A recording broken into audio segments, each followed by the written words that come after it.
Hey everyone, like I said, this SNC Lavalin story, this big liberal scandal, it's not going away anytime soon. Every time Trudeau thinks he's going to figure it away and get out from underneath this big gigantic mess that, he placed himself in that. It's his own damn fault. And it looks good on him, to be honest with you. But the funny part is every time he thinks that he's going to try to get people or the Canadian people's attention to focus somewhere else, well, something else props up to deny him that opportunity. Another bonus aspect is the fact that the established media, such as the CBC, has to cover this and actually give us stories that I'm sure a lot of their contributors probably hate to write because they realize, oh crap, there's no way I can put any political spin on this that's going to make it an easy to swallow political pill to keep the Canadian population believing that the Trudeau Liberals are a good choice in 2019 for re-election. I don't think that's going to fly very well. So let me just, before I actually delve into the article, let me just reflect on this a little bit. So Trudeau wanted to play the identity politics game, right? Divvy us all up into our own little collective groups. You know, women, men, black, white, atheist, religious, Muslim, Christian, LGBTQ, whatever, straight. That's the thing that I recognized early on is, yeah, you want to play that identity politics game, do you, Trudeau? Yeah, watch how it'll bite you in the ass. And I actually said that in the past, and now I'm seeing it actually come to fruition. I wish so much I could look Trudeau in the face and say, oh, you want to play Mr. Feminist? You want to cater to the women or the LGBTQ or the Aboriginal community? You want to play identity politics? Well, all those groups that you catered and coddled, they're all turning against you now. And why that is, well, I guess because they actually have a brain. And I guess it didn't take them very long to figure out how to use your virtue signal and your identity politics bullshit against you. Like I say, even your subordinates, those who are underneath you, are schooling you. They're educating you on a continuing, ongoing basis and making you look like a fool. Do you have no pride? Do you have no self-esteem? Do you have no self-respect at all? Apparently not. And the proverbial icing on that cake is the fact that now the establishment media, all these lefties or these liberal proponents in the media have to report this in a manner that, like I say, as much as they'd want to put some political spin on it, try to polish that up enough so that it'll shine to be a reflection of those sunny ways, like I say, no matter what they do. They're not seemingly able to polish that particular turd, right, no matter what they try to do. The luster is gone, and now you're seeing that dull, dingy object for what it is. Just another political hack that, yeah, I guess he was decent there for a little while. Well, I guess that's the thing, though. The Canadian people were so sick of Harper, they were like, just give me something, give me anything. So they chose and pivoted towards the Liberals to give them one more shot. And I guess with his shiny hair, or the fact that he tried to pretend that he was this real nice guy and is all about feminism and standing up for the little guy, right? I guess Canadians fell for that nonsense. And I've seen that happen many times in the past. When are Canadians going to get tired or fed up with constantly being spoon-fed a line of bullshit and then falling for it hook, line, sinker? At some point in time, don't you get fed up and sick of yourself for falling for this nonsense?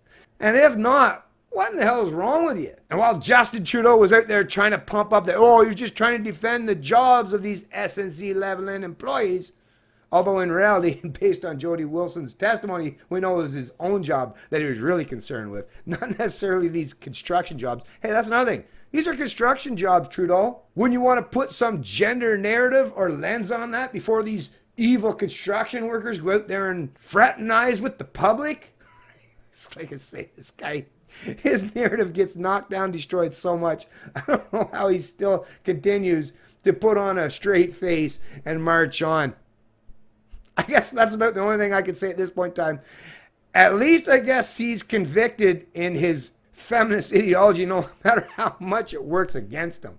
So you can take that excuse, that line of reasoning, and discard that as well, Trudeau. So you basically got nothing left. You better come up with a new story. Because even the CEO of SNC Lavalin is destroying your credibility today. Headline out of CBC News Business: SNC Lavalin CEO says firm never cited 9,000 jobs as reason for deserving DPA. Neil Bruce says employees will move to other companies if SNC banned from government contracts. It's being reported by the Canadian Press, March 20th, 2019. SNC Lavalin's local employees will be forced to work for foreign competitors if the embattled engineering firm is barred from building on federal contracts, diminishing its role as rare Canadian global champion, the company's CEO said Wednesday. There would be a reduction with this, but these are talented folks. They'll get a job, Neil Bruce said in an interview with the Canadian Press. Unlike the Trudeau government, he said the Montreal-based company has never cited the protection of 9,000 Canadian jobs as a reason it should be granted a remediation agreement to avoid a criminal trial. This thing that somehow they're going to be unemployed is not true because they are highly qualified, highly experienced people. However, he says there's a public interest for such an agreement because its well-qualified employees will be forced to work for U.S. or European competitors if it is barred from bidding on federal contracts for a decade. Anyway, so basically, like I said, even if they say that they might have to go work for an American or European company, oh no, that's if, like I guess, if there's other places around the world that are competing to pay them a higher salary, yeah, well, that's what it is to have a free market, right, for your intellect, your capabilities, or your competence, right? Or your skills, right? But yes, that's a reality for everybody, not just these SNC Lavalin employees, but come on. Canada, we actually need them here in Canada. So it's not just the Americans and the Europeans that are looking for engineers or people with skilled trades or people in the fields of construction or engineering. Like I say, that's the beauty of the free market. Hey, if the Canadian companies want to compete, you might want to raise and elevate their wages or their compensation as a reflection of that. And you'll be able to keep them right here in Canada. Anyways, I'll post a link to this article in the description of the video. Like I said, I don't have to tie up much time for this one. I just wanted to point out that, yeah, another one of your stories being destroyed today, Trudeau. Like I said, you got nothing left. You're going to have to dig down deep there now. And actually, most of the, I guess, people would have been considered, I guess, the most competent amongst your cabinet or your lackeys. I guess most of them are fleeing the sinking ship, right? And they've abandoned you. So now you're going to have to turn and pivot towards these, I guess, what, these very young or these very inept lackeys that you've hired as part of your diversity aspect of your form of governance or your way of doing politics. Like I say, you're going to see time and time and time again just how idiotic it was for you to play this stupid identity politics game. Or to create gender parity in your cabinet. For what? For virtue signaling? See how that's biting you in the ass, Trudeau? How you like that? Does it feel good? Probably not.